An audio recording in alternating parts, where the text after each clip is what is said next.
All right, welcome everybody to Limited Level Ups. I'm Alex, and this week's episode is an Arena Cube breakdown episode. Today's mostly going to be focused on looking at what cards, what strategies are particularly good in this iteration of the Arena Cube, and also focused on competitive success, since this cube is going to be the Arena Open format this weekend, Saturday and Sunday. Both, just to touch on that quickly, Saturday and Sunday this weekend, both of the days will be draft. So that's kind of cool. There's no sealed component, which is, I think makes a lot more sense for a cube. So if you are, maybe, if you're not even planning to play in the open, you're just looking to draft the cube, this is going to be a good little refresher slash, breakdown. But if you maybe haven't drafted that much cube and you're looking to play in this open, hopefully this episode can serve as a bit of a crash course. Also, one thing I want to touch on, with the competitive success aspect in mind, cube is a lot of different things to a lot of different players. For some people, it's the format that they play to show off their limited Magic prowess, right? And for some people, it's just the format that they have a lot of fun in. It's kind of like a playground where you can mess around with a lot of cool cards, cool combos. But for this episode, I really do want to focus on the objective, how do you win more in this cube approach, less so on the here are some cool things and sweet things you can do in the cube. Because there's a lot of cube content out there that's like that. That's not where I want to focus. I'm someone who really likes to get to the nitty gritty of what makes the format tick, and how to increase your win rate, and that's where my mind is, and so that's where our focus is going to be today. Before we jump into that, of course, I do want to shout out the Patreon, patreon.com/limitedlevelups. That's where you can go if you want to support the show, if you want to check that out. There's a lot of reward tiers over there that we want to give back to you. Those are all focused on getting you better at limited Magic in some capacity, whether that be the deck tech tier where you can send over deck techs to me in the Discord, or the coaching tier. There's a bunch of stuff in between as well. Check that out. Limited Level Ups, patreon.com. If you like the show, if you want to support what we're doing. And thank you so much to everybody who supports every week. Okay, so let's jump in without any further ado. I don't usually start these format breakdowns by talking about archetypes, but I think that's actually the best way to frame what's going on here in this cube. Unlike most normal limited sets or limited formats, and even unlike some cubes, the archetypes in this cube aren't really defined by 10 two-color pairs and what those color pairs are doing. They're more so defined by looking at what each individual color is doing and what those provide to decks as a base. There have been previous iterations of this cube and of other arena cubes where they were very much focused on mechanical synergy. And what I mean by that is there'd be a blink deck and a spells deck or a +1/+1 counter deck, and you wanted the cards that all focused around that theme. And there's hints of that kind of stuff going on in this cube. If you're looking to lean into a light blink package or a spells theme, I think it's really easy to get distracted from what's actually going on in the cube if you're trying to build too much towards those kind of mini themes, right? So to shout out what I think are the big 5 broad things going on with each color are: red is just, aggro, your typical mono red aggro deck with some burn elements. White is your typical mono white weenie with anthems pumping your team kind of stuff going on. Black is also mostly aggressive, I would say. More of attrition-based aggro where, you get them low, you grind them out with some card advantage maybe, you have some drain effects like Blood Artist and, those aristocratic kind of stuff. But mostly still, I would say an aggressive deck. Blue is control and green is ramp. So they're all pretty straightforward, with black being kind of in the middle where it's a bit more hybrid. I think you can lean a bit more controlling, a bit more aggressive, but it's pretty simple as far as archetype goes. I think cube is complex in a lot of ways, and different cubes have varying levels of complexity. But the simple thing for this cube is, if you're trying to figure out what the decks are, they are not that much complex than just that. Just look at what each of the color pairs are gonna do, or sorry, not color pairs. What each of the colors are doing, and build your core around that. Again, you don't want to lean too much into I'm a spells deck, or I'm a +1/+1 counter deck, because those are mostly minor themes. Now, cube is a very deep format, a larger card pool. There's 550 cards, means that there's a lot of room for niche decks, niche interactions, decks that maybe only come together once in every 10 drafts. I don't want to say that these 5 broad color-based archetypes are the only thing to be doing or the only thing to be thinking about. It's just that they are the most supported decks, and I want to caution against getting distracted by some of the other less supported stuff, right? And again, this is very much a competitive-minded approach where, go off with your like Blink deck, but I think if you're looking to win and cash the Arena Open, I would not first pick like Teleportation Circle, for example, in this cube. Just quickly, speaking to archetype strength, I think that red, white, and black are the strongest color/decks in this format. This is a pretty aggressive cube where, if I think I'm to go in blind to a draft, what would I like to do? It's mostly like red aggro or white aggro or black, or like some combo of those. Ideally, you're monocolored or close to monocolored, but I think like a Boros deck or a Rakdos deck is also pretty good. The blue controlling stuff, it's not bad. I think, and this goes with green too. Like I've covered red, white, and black here. I think blue and green can also be really good, and I've had really, really good blue decks and green decks. I think they are just a little bit less supported, a little bit weaker on average. Like the cards just aren't as good or not as focused towards what the color is doing in general. Like, for example, I think there are some like green mid-rangey cards that don't really go in a ramp deck that you don't really want. And there's some blue like kind of like tempo-ish cards in there where they don't fit the control plan of what blue is really doing. I think that if those colors are open and if that's what you're supposed to be drafting, totally draftable. I'm not gonna say, oh no, you ended up in a green ramp deck, what are you doing? I just think they have some structural problems as far as what's happening in this cube, and I think green in particular is kind of difficult because I think the community at large values green cards a little bit higher than they should, or at least relative to their power. The green cards tend to go pretty early. I think people are just like attracted to green ramp strategies or just big green dummies. Like they kind of feel safe, right? It's like, oh, I know this big green dummy looks pretty good. Let's take that. And so what happens with the green decks in particular is you end up in a spot where you don't end up with a critical mass of ramp creatures, the cheap 1-2-3 mana ramp creatures, which are really critical and core to what makes a good ramp deck a good ramp deck. And if you don't get 8, 9, 10 cheap ramp creatures, your deck just fails. So because you need critical mass for the green decks, it has to be open. Same goes with the blue control decks. A little bit of a different problem there, where just like you need kind of specific cards for the blue control decks to be good, and I'm going to get to that as we go on. Big picture though, I just think that one, the aggressive decks are really good. Like the cheap cards in this set are just really powerful. And I think that broadly speaking, a lot of the power lies in the red, black, and white cards. And again, I'm not saying that you can't draft other things. That's just where I'm standing in the format currently and my plan, my approach going into the open tomorrow. So if I'm saying there are like 5 main decks, does that mean you're trying to be a monocolor deck? Like what is your deck actually going to look like?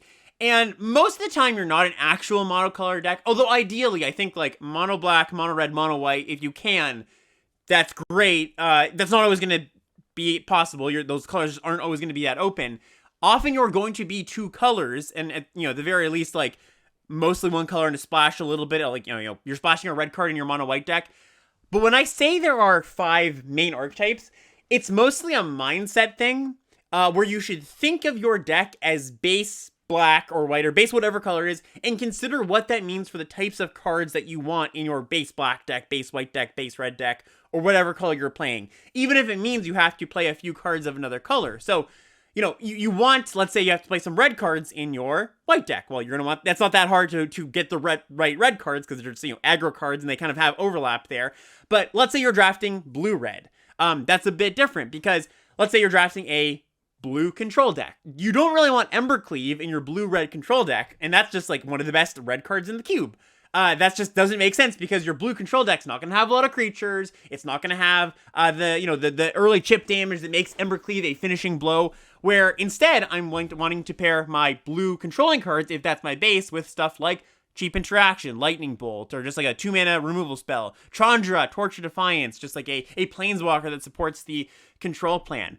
When drafting this cube, often what I try to do is pick up one of these colors as my base, ideally, and especially like I said, with white and red, ideally you're closer to monocolored, and then build your deck around that ethos or mindset. with your secondary color supporting those cards, or supporting that main color. For all of the colors, I think you can kind of separate all the cards in the set into aggro and control cards. And all the colors have some aggro cards and some control cards. So as long as you are not meshing you're trying to mesh your aggro cards with your control cards, you're not trying to put Embercleave in your Sublime Epiphany deck, I think you're gonna have a pretty decent time. Like, and this is what people mean when they say build a deck in Cube.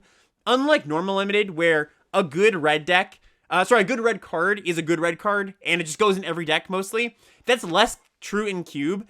Embercleave is just fantastic, one of the best cards in the Cube, but I would never play it in my blue controlling deck, right? So figuring out what cards are good in certain decks can be tricky in Cube, but if you just group all of the cards into, this is good in aggro, this is good in control, this is good in ramp, this is good in mid-range, and your deck only contains cards of that type, just something that belongs in the control bucket, great, I'm a control deck, or the aggro bucket, great, I'm an aggro deck. That'll go a really long way towards building a deck that is a cohesive collection of cards, rather than a deck that's just a pile of good cards in the cube, right? That's really what makes the difference. Okay, so that's kind of what's going on. Like, it's pretty, like I said, it's pretty simple, not that complex. Kind of what's going on with the archetypes. Really just de-emphasize like mini micro archetypes, really emphasize broad strokes. I will get into the broad strokes of what those decks are doing for each color here, just as we move on here. I'm going to talk a little bit about just the top cards in the cube and kind of use each of the colors as a jumping off point. So for example, I'm going to talk about what a red deck wants, and within talking about the red decks, I'm going to talk about some of the top red cards. So let's jump into it. Won't be able to get to every single good red or blue or white card, by the way. I'm just kind of calling out some of the standouts in each color. So let's start with the red decks. The red decks are pretty straightforward. It's just exactly what you would think a mono red aggro deck wants. Cheap cards. It's important to have a lot of 1s and 2 drops. It's important that your removal spells go to the face. Like, it's important that you have not a 2-mana removal spell that just deals with creatures. Most of the time in your red aggro decks, you need your burn spells to also double as burn to the face, because in some matchups, like let's say a control matchup, a 2-mana deal 3 that doesn't hit your opponent's face, it can only hit creatures or planeswalkers, that is going to be a dead-ish card a lot of the time. And you can't afford really to have a dead card in your aggro decks, so make sure that you're prioritizing stuff like Lightning Bolt, stuff like, Royal Eruption, where that does either hit a creature or a player as well. You don't want dead cards in your red aggro decks. And, when you face an opposing aggro deck, those cards are going to be fine, like Strangle. Strangle is another good example of, I don't really want that in my red aggro deck because it can't go to face. Sometimes you will face, another aggro deck, a white aggro deck, a red aggro deck. Strangle is going to be fine. But as far as matchup coverage goes, you want to be able to have cards that are good in every matchup. Some shout-out cards here. Phoenix of Ash. So this card is, over the past few iterations of the cube, this is a card that's slowly gone up and up and up for me. So this is 1 red for a 2/2 haste flyer. 3 mana 2/2 haste flyer. You can pay 2 and a red to pump it, +2/+0. And it's got escape. 2 red, exile 3 other cards from your graveyard. When it escapes, it comes back with a +1/+1 counter. And escape just means you can pay the cost, exile 3 cards from your grave, it comes back to the battlefield. So you can cast it from your graveyard for a cost, basically. This thing is like super resilient, pushes a lot of damage, hasty damage. Unchecked, this is going to deal 10, 12, a lot of damage by itself. And when it does go checked, your opponent kills it. A lot of the time, it's just like, well, your opponent's faced in a, put in a position where it's like, I kill it, but then they just bring it back. You really need exile removal to beat this thing. So this is one of the premium red threats.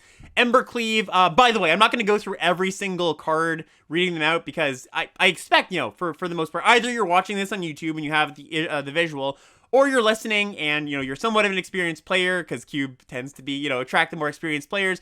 I will shout out the ones that are a little bit stranger, but Embercleave, I'm pretty sure most people know this card. Fable of the Mirror Breaker, same kind of thing. Just awesome card. Very, very good in the mid-range decks, as well as the aggro and control decks. Like, this is one that's just very, very flexible. I would play this anywhere. It's a red card. Unlike Embercleave, which is premium in the aggro red decks, you don't really want it in, like, your controlling blue-red controlling decks, whereas Fable is just a great card across the board. Moving on to some other cards here. Kumano faces Kakazan. This is the 1-mana red saga. This card is super, super premium. One of the best red cards. Again, kind of like Phoenix of Ash, slowly had been creeping up in my pick order over the past few iterations of the cube. It looks kind of underwhelming, and if you haven't played with this card in a constructed context or like the mono red decks in Neon Dynasty, it's gonna look a little bit small ball, but it's just responsible for so much damage. Lightning Bolt, classic, always good. Bone Crusher Giant, always good as well.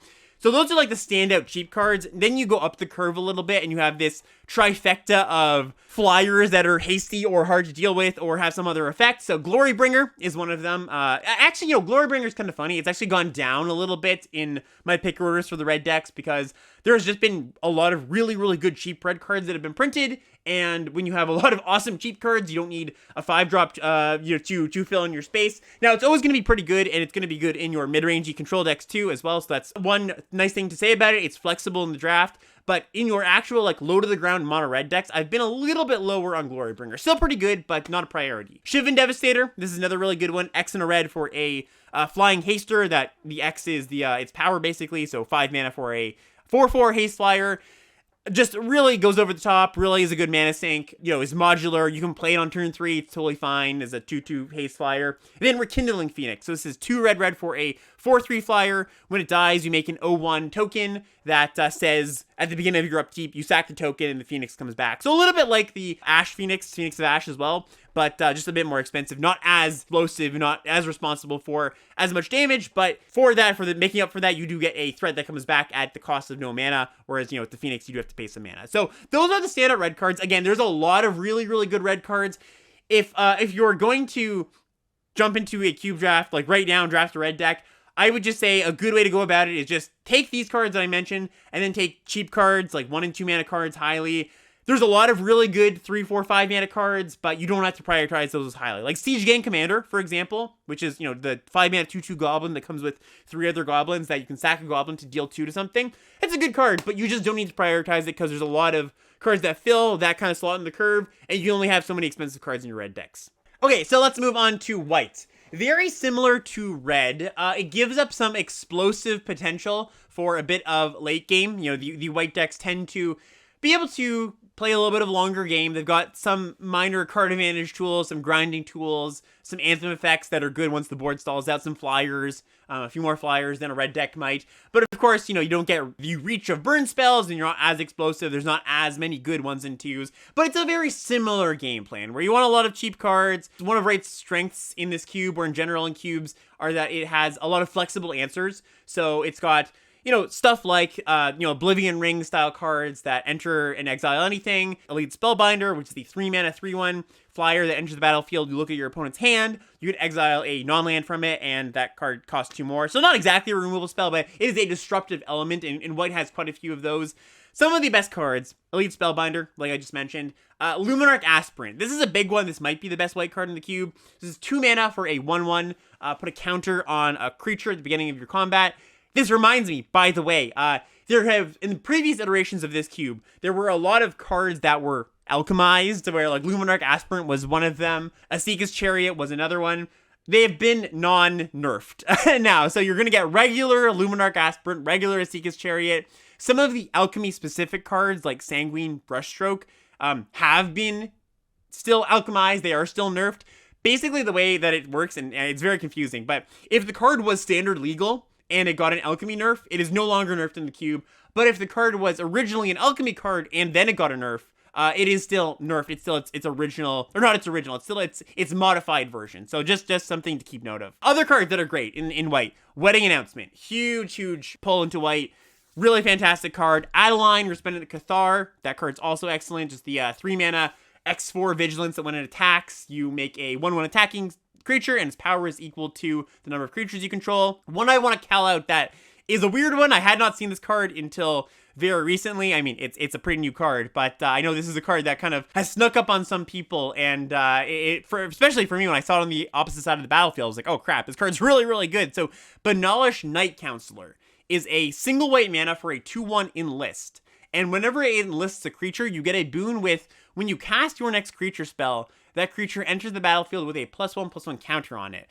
Really powerful card, 1 mana 2/1 is just a playable card in your white aggro decks, and this not only attacks into the late game because you can enlist something, but also makes your next creatures big. And that +1/+1 is a big deal if you have like flyers or like honestly on anything. But if you have a flyer, if you have a lifelinker, all that kind of stuff, that boon effect is a lot more impactful than it might seem. Wandering Emperor, another fantastic white card, a very good card in either control or aggro decks. White's got a lot of cards actually that do fit pretty well in the control decks. You have to be careful about that because something like Farewell, for example, which is a great card, or even just like Day of Judgment, just these wrath effects. You don't really want these in your white aggro decks. They are more supplemental cards for the blue decks, let's just say, or just like any of the control style decks. So do make a distinction there. I'm mostly talking about white aggro here because I think that that's kind of your default for when you're drafting white. But there are a lot of good cards that do play a role in the white controlling decks too. Black. So let's move on to black. Black's best thing, I think, is still aggression. Like I mentioned at the top of the episode, I think it does kind of lean into some grindy or kind of mid-rangey elements or control elements at times, but I still think what it's doing best and what most of its cards point towards are ending the game rather than prolonging the game. Now, black has this thing going on with its aggro cards that, kind of red, it has reach, like with the burn spells and the explosive potential. White's got, as the game goes on, it can scale with anthems and pump effects. Black's thing that it brings to the table is it's got some card advantage elements, but it's also got like a drain package or a drain theme. Your opponent loses a life and you gain a life kind of thing going on. There's a lot of cards in the cube like Blood Artist, Sanguine Brushstroke, which I'm going to get to in a second, Sheoldred, which is, obviously a fantastic card, probably the best black card in the cube, where after you get your opponent down to 10, you can start to grind them out with these ping effects. So it's a little bit like red in that sense. It doesn't do as good of a job of killing your opponent as fast as a red deck, but at the same time, you do get some card advantage elements to make up for that. So let's just go over the best black cards. Sheoldred, like I mentioned, the Apocalypse, specifically the Apocalypse, because there is the 7 mana Sheoldred in this cube too. That one's not nearly as good. The Meathook Massacre, really, really strong card in either a control or an aggro deck. Sanguine Brushstroke. Here's another one that I want to call out because it is an alchemy card and maybe not everybody is used to this card and what it does. 3 mana, 1 black for an enchantment. When it enters the battlefield, you create a blood token and a blood artist and you put that onto the battlefield. And then whenever you sacrifice a blood token, each opponent loses a life, you gain a life. So basically you're paying 3 mana for a blood artist, which by the way, if you don't know blood artist, it's 1 in a black. 0/1, whenever any creature dies, your opponent loses a life, you gain a life. And then you get a blood, which is nice too. So you're just getting a lot of material for your 3 mana. It's really, really one of the strongest, best cards for this kind of archetype, this kind of drain, attrition archetype. Moving into some other of those kind of cards. And I want to note too, black doesn't have to be like small creatures attrition, draining with gutter bones and shambling ghasts and these like recursive small creatures. But it is definitely a thing you should lean into if you've got all the pieces, like Woe Strider, all these sacrifice cards. Black decks can also exist in a space where they're just like, the black is supplementing your white cards or your red cards. You just got like, good black aggro cards or good black removal spells, but you can lean into black more as a main color if you've got this like kind of sacrifice package. So some of the cards in that sacrifice package, like I mentioned, Blood Artist, Sanguine Brushstroke, which is just a good black card. You don't have to be in the space of having Gutter Bones and 1 mana 2/1s in your deck, but it does get better there. Priest of Forgotten Gods, 2 mana 1/2, tap, sack 2 other creatures. Any number of target players each lose 2 life and sack a creature. You add black, and you draw a card. Really nice tool for these black sacrifice decks. Bastion of Remembrance, which is a 3 mana kind of Blood Artist effect that comes along with the 1/1. So I've been really impressed with black. I think, like I said at the beginning, it is one of the stronger colors. Black traditionally has not been very good in Cube, like all of Cube's history. I'm not even talking about limited arena history, but in Vintage Cube, in MTGO Cubes, it's generally one of the worst colors. That's because it often lacks an identity, but I think because over the years, black has gotten a lot of good aggro cards. Even in the last few years, it's got quite a few good ones, like Yawgmoth and Gix are pretty good ones. All these like redundant Blood Artist effects. because it's kind of got an identity at this point, there's nothing really wrong with black. It can go toe-to-toe with the other colors. I know I've heard, like, I was listening to Limited Resources this week, and Luis was saying, he is not big on black as a base color. I think that's kind of coming from a place of, in general, black is tends to be the weakest color in most cubes, but I don't think that's true for this cube. I think this cube is a little bit different. Black's got an identity. You can be base black very easily. I've been base black all the time, and I do think, like I said, it is one of the stronger colors. Okay, moving on to blue. What does blue do? The things that you are looking to pick up out of the blue cards are finishers, the strong blue expensive finishers, and the cheap blue counter spells. So mainly, when I say the blue expensive finishers, I'm talking about 2 cards, Alrund's Epiphany and Sublime Epiphany, the Epiphany twins here. These are really, really good top-end cards. They will win and finish a lot of games just on their own. Any amount of board presence plus Alrund's Epiphany is pretty game-ending, especially if you have a Planeswalker on the board. Same with Sublime Epiphany.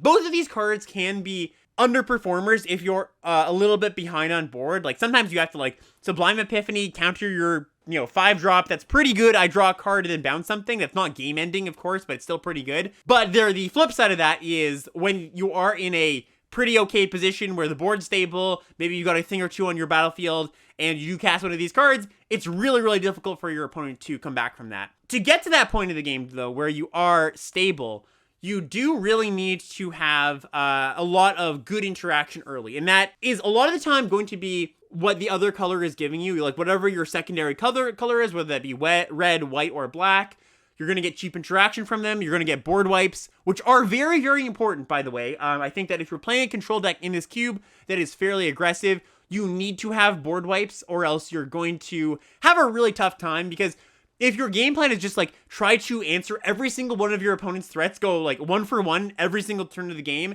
it's just really, really easy for something that your opponent has to slip through the cracks. So just be careful about that, and make sure that you have a Wrath or 2. Like, it's going to be, once you have one of these late blue finishers, Sublime Epiphany, Alrund's Epiphany, I'm going to very much prioritize a Wrath effect, whether it be a black Wrath or a white Wrath, or there's even a few red ones.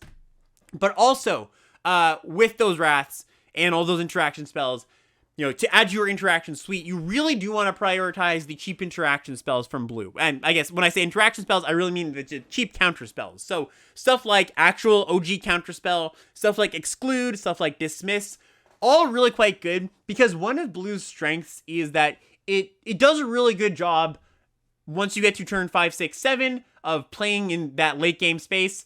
And when you're in that late game space, you do need some protection against giant enter the battlefield creatures, or your opponents that are also playing maybe controlling plan, they have a planeswalker. Like, counterspells are just a really, really good catch-all answer, because if you're planning to answer all of your opponent's threats, some of them are going to be things that don't just die to a removal spell, or things that enter the battlefield and generate value, or planeswalkers. And having a flexible answer like a counterspell is quite important in my mind. So yeah, that's kind of what blue's got going on. It's pretty, I haven't had a lot of base blue decks. I think blue got a reasonable nerf in this cube compared to some of the previous iterations. Not so much based on the cards that were swapped in and out, but more that the cheap aggressive cards have gotten quite a bit better over the past year or so, or like 2 years. And often, your opponent plays a 1-drop and you're playing a blue control deck. Well, you need a cheap interaction spell, a Fatal Push or something, or else that 1-drop, I was talking about that white 1-drop that enlists that can kind of take over the game. Like, you're going to have a problem with that if you're just looking at a hand full of excludes and counter spells, right? So you do encounter some amount of trouble structurally based on what is good in this cube. Because games do start on turn 1, and that's why Wraths are such a priority. But I do think with the right mix of interaction and counterspells and expensive finishers, blue control can be strong. It's just a little bit more finicky than some of the other decks. So I would say maybe shy away from the blue decks if you are not as experienced and your goal for a particular draft, for example, one in the Arena Open, is to win it. If blue is completely open, I think it's a lot easier to build a blue deck just because you don't have to fight for the counterspells, you don't have to pick them early, maybe they come around a little bit late. But if you are somebody who maybe is a bit more control-minded, and you kind of want to lean into that as a player because that's maybe your strength, I think it's a fine thing to do, but I wouldn't recommend doing that without the reps and the practice of what makes a good control deck tick, because it is a lot of moving parts. So just some words of caution there. One of the points here that Chad actually brings up that is a really good card to mention is Hard Evidence. So this is a 1 mana blue sorcery that makes a clue token, so 2 mana tap sack it, and a 0/3 crab token. That's a really, really good tool for the blue decks to start their game on 1. Because there isn't a lot of tools that help you do that in blue, like I said, you often need to reach out into a different color to have the other color supplement that. That card is really powerful as just blanks your opponent's 1 or 2 drop and then draws you a card later. So that's a card I would be looking to pick up pretty highly in blue. Okay, and the last color here, I think that green, like I mentioned before, is not necessarily the weakest color, but just the hardest color to get a consistently good deck. Kind of like blue, it needs a lot of the right pieces, whereas the black, red, and white decks, they're a bit more redundant in the pieces you can pick up in the draft. Like, there's a lot more interchangeable stuff. With green, you really need things to go right in the draft and pick up specific parts. And those parts in particular are a critical mass of mana dorks. So I'm talking Llanowar Elves, Elvish Mystic. Those are the best ones because those cost 1 mana. Any of the 2 mana dorks are pretty good. If you don't have like 8 or 9 of those, your ramp deck is going to falter some amount of the time, either because you're in your opening hand, you just won't have those cards, or, you know, your opponent's going to interact with your mana dorks a lot of the time. So a lot of the time, you're going to play one, they're going to kill it, and if your first play of the game is on turn 4, and you were really hoping for that mana accelerate to get you to that turn 4, well, you're going to fall behind. So that's the key thing to making the green decks work. I also want to shout out the payoffs, some of the best payoffs. Asika's Chariot, this isn't really a green payoff, it's just a great green card. That is just one of the best green cards in the cube, might be the best green card in the cube, honestly. Snowbally, really good at stabilizing you, kind of just does everything. Titan of Industry, 7 mana 7/7, reach trample, that you either can gain 5 life, make a 4/4 Rhino, destroy an artifact and enchantment, or put a shield counter on a creature you control. You can choose 2 of those. One of the best ramp targets. Elder Gargoth, 5 mana 6/6. Vigilance, reach, trample. When it attacks or blocks, you get a 3/3, or you gain 3 life, or you draw a card. These are some of the better things to ramp into. One of the problems with green, too, is that there is actually kind of a lack of premium top end. Like, in some cubes where green ramp is supported, Craterhoof Behemoth is kind of the go-to green finisher, and that card isn't in this cube. So green's problems are a little bit, twofold in that you need all the early game, but you also really need all the late game because there's not that much good late game you can pick up. If you have, a lot of the time you need to dip into another color for late game. For example, I had a green deck yesterday that had all the early ramp tools, but I needed to dip into white to pick up some finishers. I had like Elish Norn in there. So that's something to consider when drafting the green decks. And again, like I mentioned, I tend to shy away from green in general, just because I think that it is the most overdrafted color relative to its power, and also you need to be one of the only green drafters for it to be good because you need that critical mass. We're going to close out this this archetype section here. One of the things that I just want to kind of cover is what your decks look like, go a little bit deeper on that. So I've had success with the Mardu shard, red, white, and black, in any combination. Like I said, ideally you were like base 1 color and almost monocolored, splashing a few cards of a supporting color, but you're really, really aiming to get deep into one of those colors. At the same time, though, I have had some decks, like a black-red sacrifice deck, or like a white-black aristocrat deck, where I was heavier on my secondary color, sometimes because you want to have access to some powerful synergies, where a lot of times the red cards supplement the black sacrifice package pretty well. You've got stuff like Mayhem Devil, which is a really good addition to a black sacrifice deck. But sometimes you just need to be a secondary color because your color is not super open in the draft. And when I say, heavy secondary color, I mean you're basically a 2-color deck. Maybe you started base 1 color, but you realize, oh crap, white's not that open. I need to add some black to this. And that's totally fine too. If you end up in that space though, you really, really, really need to prioritize dual lands because mana bases are critical to get right. You need to have a good mana base. You need to make sure you're not stumbling. Your opponents are going to have consistent decks a lot of the time. And if you're missing a color early on because your mana base is like 8 plains and 8 swamps, tough potatoes for you, basically. It's going to be really difficult to come back if you've stumbled in an average cube game. Mostly because the cards hit so hard, right? Like, your opponent goes 2, 3, 4 aggro start, and it's really hard to come back from that. Where in normal limited, you might have a fighting chance. But the games end so quickly because all of the cards are very impactful in the cube. If your green ramp opponent starts ramping and you've missed a land drop and you can't pressure them, that's a disaster, or you're missing a color, that's a disaster. So just really, if you do veer into that 2-color space, make sure you have a good mana base. Speaking of a good mana base, one of the things to talk about is where do you take the lands? So I think when content creators talk about cube, lands are a very big part of the conversation. Rightly so. Like I was just saying, I think it's very important to make sure your mana base is good, but I also think that in this cube, you should take lands a little bit lower than you might usually if you are a seasoned cuber. So my advice is kind of to 2 different groups here. I think if you are a seasoned cube player who, you know, has gone through the ringer of all these arena cubes, maybe as an MTGO vintage cube player, you'll tend to have a sense that you should prioritize lands super highly, as in take them first pick, take them second pick. And I am not as likely to do that in this cube because, one, I think it's a strong thing to do to get into a base color. So I'm just like not looking to be a multicolor deck most of the time. But also multicolor piles are just a little bit worse in this cube than they would normally be. The cheap cards are really good, so there are fewer reasons to dip into other colors. Like basically, I think that a monocolor deck with a lot of just good cheap cards isn't going to be that much less powerful than a multicolor deck that needs to stretch its mana base, needs to play a bunch of tap lands, needs to play lands that, you know, they have to pay life for, like the shock lands. The benefit of those decks were like 5 colors playing a bunch of expensive, powerful things. Like, you just don't get that much out of that, you know, the cost you're paying, because so many of the cheap cards are very powerful. So as more powerful cards are added to the cube, I'm just less incentivized to stretch into other colors. You know, I think before, the like 5-color Golos deck was kind of the terror of the format in one of the previous iterations.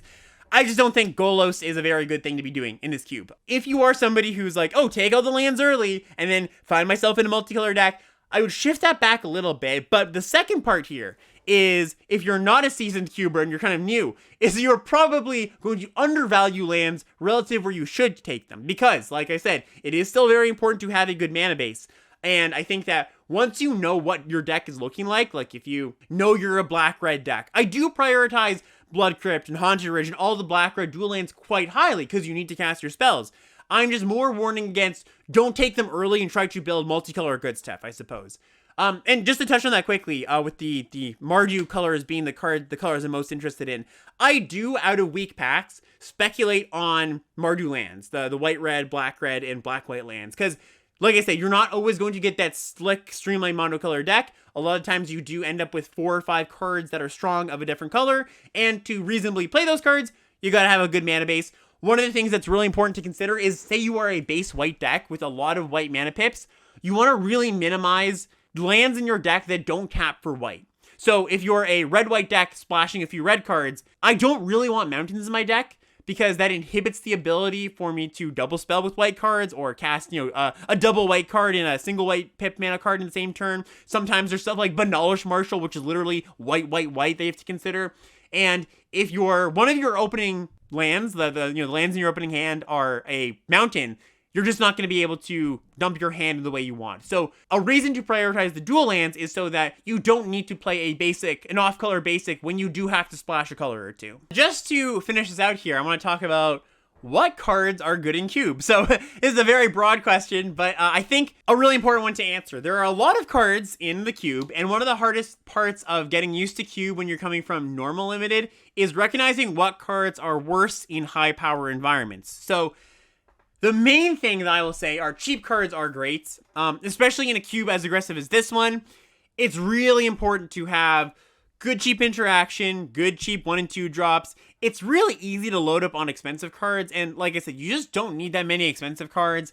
One of the things that can throw a lot of people off is, oh, I know this expensive card was really good in its limited format, and it just turns out, well, the cards are more powerful in general, so that 6 mana card, while pretty powerful in its normal limited format, gets a little bit worse because sometimes you just don't cast your 6 mana card, and then sometimes that card isn't as impactful as you might think.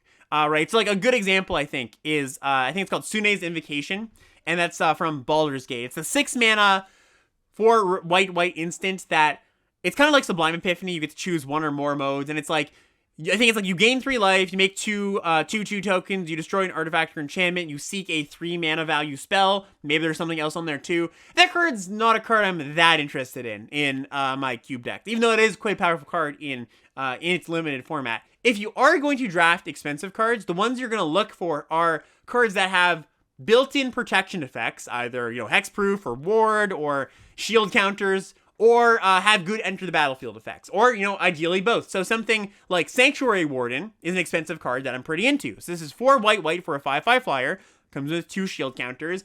When it enters the battlefield or attacks, you may remove a counter from a creature or planeswalker you control, and if you do, you draw a card, you make a 1/1. Great card. Great top-end card in my, maybe I'm not that interested in this card in my white aggro deck because it's 6 mana, but any, slightly bigger white deck or a white control deck, really gonna like this, because the problem with expensive cards in this cube is not only that, they are hard to cast because the games don't go to turn 6 all the time, but if you play something like a Silverback Elder, which is the 2 green 5/7 from Dominaria, that when you cast a creature spell, you can either destroy an artifact or gain 4 life, or look at the top 5 cards of your library, you put a land on the battlefield. That kind of card, you play that on turn 5, and a lot of the time, your opponent just goes, all right, 2 mana removal spell, kill that thing. And you're down on that exchange, right? Your opponent has gained a mana advantage on you, and that is just kind of a disaster. So really, if you are looking to play something expensive, make sure you're getting your money's worth, and make sure it's not just a big thing that your opponent can remove for a small cost on their part. Another question that I think you can ask yourself is, has this card seen standard play? Often, if the card has seen standard play, it's usually requisite power level for the cube, and it's going to be good in your cube deck. A lot of the cards in the cube are kind of just cards that they put in because they're like, okay, well, every new set, they kind of have 30 or so cards that are from Brothers War, for example, as the newest set. They're like, okay, here's a bunch of new cards that just came out. Let's see if we can find some that are cube worthy. And they'll kind of experiment with those, and they'll take some out, in the next iteration. Some of them will stay. And a lot of those cards just aren't very good, even if they were good in their original limited format. But really just look for the cards that, if you're used to constructed, you have seen across the table or in your constructed deck. Because those are the ones that do stand out, often do stand the test of time. Stuff like Luminarch Aspirant, like I mentioned before, it's been in the cube forever because it's a great card, and that saw extensive constructed play when it was in standard. Some small notes to finish this out here. So I don't want to really call this section trap cards, because every card in the cube, or at least almost every card in the cube, has its place. But I think cards that players are drawn to, especially more seasoned cube players that I don't think are particularly good in this cube, or at least are less good on average, are the 2 mana artifact mana accelerants. Now, if you are a dedicated ramp deck, these are totally fine. I'm talking like Cold Steelheart, Mind Stone, Guardian Isle. These are good if you are looking to ramp. But again, just a symptom of the cheap cards getting better. You don't really need to go 2-drop mana accelerant into 4-drop good card. Often you can just play really good 2-drop, really good 3-drop, and that's just as good, and you don't have a late game Cold Steelheart you draw and it's just not going to do anything. Often in cubes of previous years, the play pattern would be play a 2-drop mana accelerant, then play a Planeswalker. And one, there's just not that many super impactful Planeswalkers in this cube. But 2, a lot of the time when your opponent goes 1-drop, 2-drop, 3-drop, and your plays are 2-drop mana accelerant, hope you play a banger 4-drop, your opponent's already ahead of you on that spot of the curve. So really, if you have stuff like Cold Steelheart, it's more to power out 7 drops, 6 drops, less so well, I'm kind of a mid-range deck and I get ahead of the curve a little bit quicker. I don't think that's how you want to build your mid-range decks. Instead, I think you want to build them as playing good impactful cards along the curve, and you'll just cast your 4-drop on curve on turn 4. Now, again, I'm not saying that these are unplayable. I'm just saying that you're probably going to overvalue them if you are used to these cards being good in your typical cube. And then one card, I will say that has definitely, its time in the sun has come and gone in Cube, and I know there's a lot of people who like this card, very similar to the 2-mana Mana Accelerants. Solemn Simulacrum, 4-mana 2/2, enters the battlefield, you search for a land, you put it in the battlefield, when it dies, you draw a card. It's just too low impact these days. Like, I am thrilled when my opponent plays this card. You know, it's just not what you want for your 4 mana. So stay away from Solemn. This is a card that, when I was drafting on stream this week, a lot of people are like, oh no love for Solemn. And nope, absolutely no love for Solemn. I do not think this is a card you should put in very many of your decks. Okay, so just one last thought on draft navigation. So I've kind of given you all the tools of what makes the decks tick and the good cards and all that kind of stuff. And just very briefly, I wanted to just walk through, I think, how your drafts go. So it's not too atypical compared to a normal draft set. Basically, you're going to take all those, you know, top 20, 30 cards in the cube that I mentioned early. Those are going to be the pulls into your color. And once you started the draft, like say you've gone Luminarch Aspirant into Wedding Announcement into another good white card, that's a good enough start to say, okay, I'm going to be base white. I'm going to continue to draft my deck as if I'm a base white aggro deck until the draft tells me I can't, like until white is just completely cut. Maybe then you have to pivot. Maybe then you have to add a secondary color. But for the most part, the trajectory of my drafts has been like, take the best card in the pack. Maybe that's 2 different colors for the first few picks. Like, you know, you first pick Luminarch Aspirant, your pack 2 doesn't have a great white card, so you take a good red card instead. And then you kind of just feel it out. Maybe you go down the red path, maybe you go down the white path. But you kind of figure it out by pick 6 or 7, and often the wheel is big in Cube, where you're like, okay, I'm unsure what's really open, and then, you know, 2 good white cards come back. That's kind of your signal to be like, okay, I should be base white instead of base red. But also, like, don't be afraid to give up your first picks. Like, you can stay open a little bit longer because there's just more playables in the cube than it would be in a normal draft set. You don't get punished for giving up your early picks. So, like, let's say you start the draft and you're trying to be mono white, and then maybe you're like, okay, white's getting cut, and maybe I'll try to dip into red, and red is also getting cut, and then the wheel comes around, pick 9 comes around, and all the blue control cards come back. Well, you can maybe do the hard pivot. That's totally fine too. So yeah, I think most of the time my drafts just start with a powerful card, and they go down that path until I can't draft that path anymore. And then if they have to pivot, I have to pivot. And don't be afraid to make a hard pivot. That's kind of one of the big stand-up points for drafting Cube in general. All right, and that's all I have to say for my intro here for my presentation.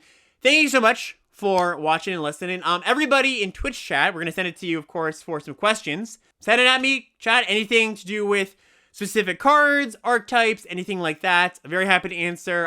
There's a lot of topics we could talk about. So yeah, have at it. All right, first question here. Is Field of the Dead any good in this cube? This is the colorless land that if you have 7 different lands, when a land enters the battlefield, you make a 2/2 zombie. No. I think that... So when this cube first came out, the first iteration of it, Golos Field of the Dead, like I kind of mentioned this before, was one of the biggest things that you wanted to do. I think that the green mid-range decks were a little bit better. The aggro decks weren't as good. I think now you don't really want to be led down a multicolor path. So that like pushes me away from Golos and Field of the Dead. Like, I think those cards are just not big players in this cube. Also, the aggro decks, like especially the red and black decks, they have really good ways of killing you that is not through creature combat. Like the black has all the sacrifice stuff, red has a lot of burn. And I think that just like if your combo is get to Field of the Dead, that's not going to be a complete aggro game breaker by any means. Like I think you go Field of the Dead, your aggro opponent has a little bit of pressure on them to like sneak in a few final points, but it's not just going to be game over for the aggro deck, and it's going to be game over for a control deck. Actually, it's like more of a thing where you play Field of the Dead against a control deck and they're like, crap, like that's a really big problem. I can't really interact with that. At the same time though, I think if I'm to just like use the mindset of what I've been talking about through this episode of the drafts, the decks that I'm most likely going to want to draft, and to along those same lines, the decks that I think I'm going to be facing if I'm facing good players, I wouldn't really look at Field of the Dead as good against most of the good decks, I guess is the way I would put it. Which, if any, cards do you pick over Embercleave? Pick one, pack one. Embercleave's a good one. that's definitely up there. I think that, there's a lot of red aggro cards, kind of the ones I mentioned, like Kimono Faces Kakazan, Bone Crusher Giant, Fable of the Mirror Breaker. Like, those are all pretty darn close, and like the top tier white cards are very similar, where you've got like Luminarch Aspirant and Adeline. Like, they're, I think I would probably take Embercleave out of those, that collection of really, really good cards. I could see some cards being better. Like, I wouldn't be surprised if Fable is a better card. If even like Kamano Faces Kakazan as a 1-drop is a better card. But the thing is, like, it doesn't matter that much. As long as you're taking a card in like that upper echelon of cards, like as long as you're not passing Embercleave for Golos, example, I think it's like you don't want to do. Even if your proclivities and you feel like that is a deck that you're better at drafting, I think this cube is pushed enough in the direction that you should just take one of those top tier aggro cards first and foremost. But yeah, Embercleave is a really good one. I don't have a definitive pick one, pack one rankings just yet though. Oftentimes the best deck is whatever is open, but do you find yourself drifting to monocolor decks or multicolor decks more often than not? Yeah, definitely monocolor decks. Like that was a big part of what I've been talking about. I'm not somebody who dislikes multicolored decks in cube. Like, I think often you think of me as, the aggro player, Alex the aggro player, and loves crushing with mono white and mono red. And that's true, but I also love me a good multicolor ramp deck, and I don't think that's as good of a strategy in this format. Thoughts on the alchemy cards, and are they much stronger than the other cards in the cube? Not in particular. Some of them are good. Like, I mentioned that white 1-drop, the Enlister, the 2/1, the Banalish Knight, and yeah, that card's really good. Sanguine Brushstroke, another one I pointed out, but I don't think, like, in some formats, I can point to, like, I think in some other cubes, maybe the Chromatic Cube or some cubes had a lot of Modern Horizon 2 cards. I can't remember which one it was exactly, but one of the tips I gave for that cube was, when in doubt, just take the card with the Modern Horizon 2 set symbol, and that's going to be a pretty good idea. I don't think the same thing applies with the alchemy cards. Like, I don't think they're just, like, across the board way better than anything else. Like, there's definitely some that are really good, but the other good cards in the cube, they definitely compete. How much weaker is Blue-White Flicker this time around? Thoughts on Displacer Kitten? Yeah, so a lot of this, again, not to go over too much of what I already covered, but yeah, don't think of archetypes in this set as, like, Blue-White Blink and green-white counters and stuff like that. It's really, really just about the monocolored bases. That's the way you want to go about it. Displacer Kitten is not a particularly good card. That's like a constructed combo card, I would say, a lot of the time. How much do you prioritize quote-unquote vegetables versus powerful cards as you're navigating the draft? So I guess vegetables being cards that, making sure your curve is good enough, making sure you have cards that fill specific roles if you need to, like I was saying, Wrath in the control deck, or maybe enough burn in a red deck.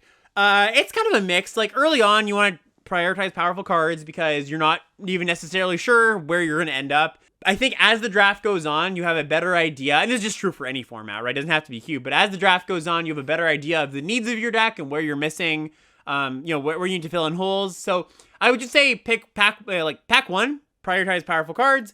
As you get into pack 2 and pack 3, you much more know, well, I need to pick up some 2-drops, I need to pick up some interaction, that kind of stuff. So it's not a here nor there kind of thing. It's much more of a, as you're drafting, kind of keep asking yourself what you need. And you can definitely end up in a bad spot if your deck is lacking somewhere. Like, the most grave spot to be is like your red aggro deck with not a lot of 2-drops or 1-drops. That's pretty hard to happen because I think that a lot of the good cards are 2-drops and 1-drops if you're prioritizing the right cards. But that's definitely something you want to try to avoid. Is Mizzix Mastery a trap in this cube? So Mizzix Mastery is the 4-mana spell that you can exile a card from your graveyard, or a spell, specifically an instant or sorcery. You get to cast that card for free, and it has Overload for 8 mana, which means you can cast all the cards in your graveyard for free. Not a trap necessarily. I guess it's a trap in the sense that I think people go for it too often. Like, I like that card specifically if you have Magma Opus, which is the 8 mana card that, like, draws 2 cards, makes a 4/4, kills, deals 4 damage, taps 2 things. That's a really good combo to be able to play that on turn 4, but or on turn 3, I guess. If you go discard the Opus on 2, Mizzix is back. I wouldn't look to build around Mizzix Mastery though. I think that it's a kind of finicky build around where, or at least I should say, I wouldn't take it early and try to build around it. Like, if you end up with a red-blue control deck that just happens to have a bunch of spells, and maybe that's like your finisher card, that's fine. But I don't think it's like that much more powerful than just like a Planeswalker or a Elrond's Epiphany or whatever, unless you specifically have the Magma Opus combo.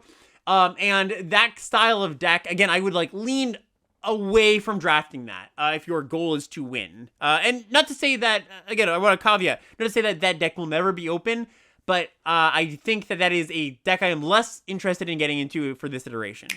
Are you ever picking the draw? No. I think you should, I mean, unless you're in a very, very strange circumstance in this cube, and it's best of 3, and I mean, you only get to pick a best of 3, but like, I don't think so. Like, the reasons you'd want to be on the draw in general in Magic are that you have a ton of cheap interaction, and you can, like, you're not going to get run over. Like, you had just like a million 1 and 2 mana removal spells. And I think even then, because there's like a prevalence of value creatures, or just like, I think the creatures in this cube, just big picture, are more efficient than the removal spells. So even if your deck has a lot of cheap interaction, you can sometimes just get tempoed out because you've got like a 1 mana, a 2 mana, and a 3 mana removal spell, and your opponent has like multiple 1-drops. Well, you're down on that exchange, right? So no, I don't think I would ever choose to take the draw in this format, or at least like it would be some weird circumstances. Is Elesh Norn too expensive for white aggro? I would say yes. Elesh Norn is a great card, but it is much more of a ramp card or a control card than anything else. You just don't want to get to 7 mana in your aggro decks, and like your land counts reflect that. You're often going to be playing like 15 lands in your aggro decks. And I had a deck yesterday that was base white aggro. I think it was splashing like 1 red card, and I put it in there. I put Elesh Norn in my deck, and I was like kind of convinced it could be good maybe because I had a decent amount of card flow. Like I had Wedding Announcement, I had the Welcoming Vampire, so I had like some card draw where I was gonna hit land drops consistently as the game went on, but even then, I think just like one more cheap creature would have been better than Elesh Norn, because like, yeah, it did win the game after I hit my 7th land, but that was after like a few turns, and like just of us sitting around, where any other creature would have just been able to push me over the finish line, and sometimes you just don't get to that 7 mana, right? So yeah, I would say it's mostly a control card. If you needed a playable for your white aggro deck, I could see you playing it, but I generally wouldn't play it. Can you point to the 3 or so best cards to build around in this cube? Yeah, so this is kind of just adjacent to what I was saying before about really don't lean too heavily into like the kind of the archetypes that maybe are sprinkled in there. I don't think you should like quote unquote build around cards in this cube. Your main strategy for building your decks, and the main thing to keep in mind are just those 5 main pillars. And there's certainly cards I could like point to, and like there's some build around potential, but the build around potential or the output on those build arounds often isn't that much better than just like a generically good card, that just like does its thing every single time. I may be thinking like Mizzix Mastery might be a good example of that kind of level card, where it's like, yeah, like if you've got the right deck, it does its thing, it's pretty good, but it's like the cards are just good. You don't need to go deep on synergy very often. Again, and I'm talking like from a strategic, competitive-minded perspective. If you're having fun, go, there's a lot of things you can do.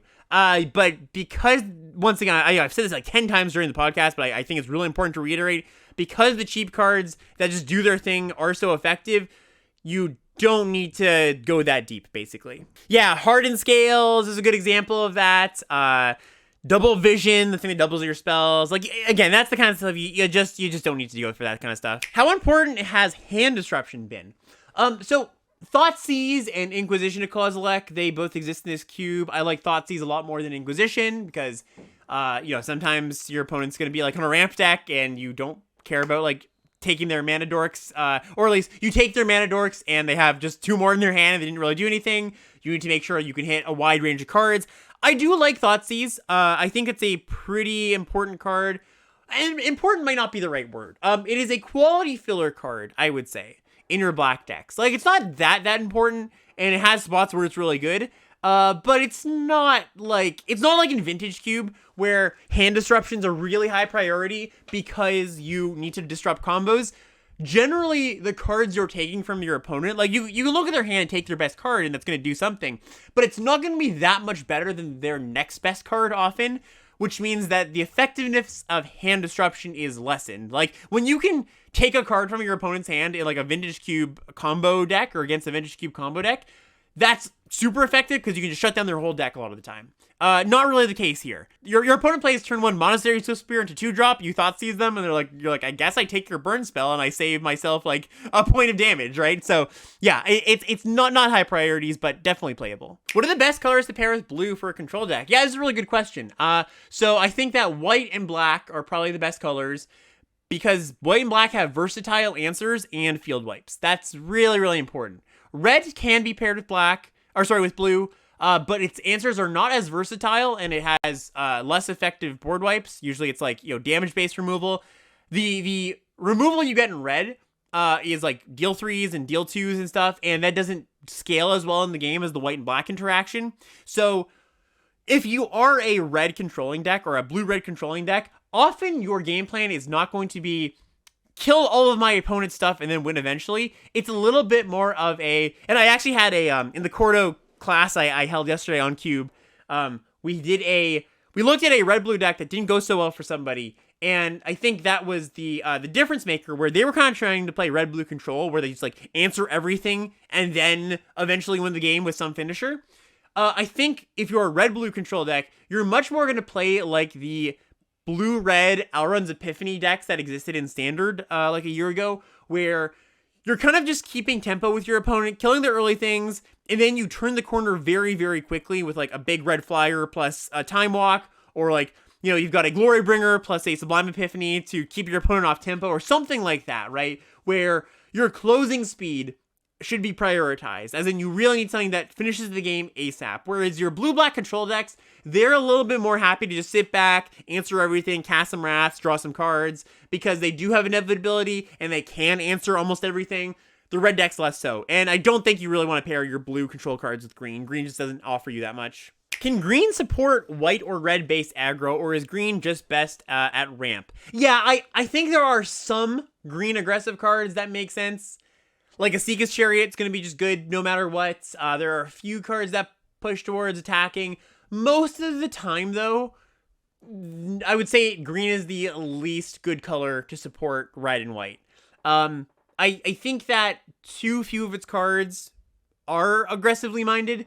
Now, I can definitely imagine decks. I can construct decks if you just gave me the cards of like, oh yeah, these green cards make sense. But I would lean away from green. I would lean away from green in general in this cube, unless you know the green lane is open. But yeah, I would lean away from it as the support color. All right, chat. I'm gonna wrap up here. Thank you all for listening, and good luck either in the open tomorrow or in the just your drafts in general. Because I know there's a lot of people that just love cube. I love cube myself. They're just gonna be drafting this cube over the next 2 weeks, and hope you have a good time.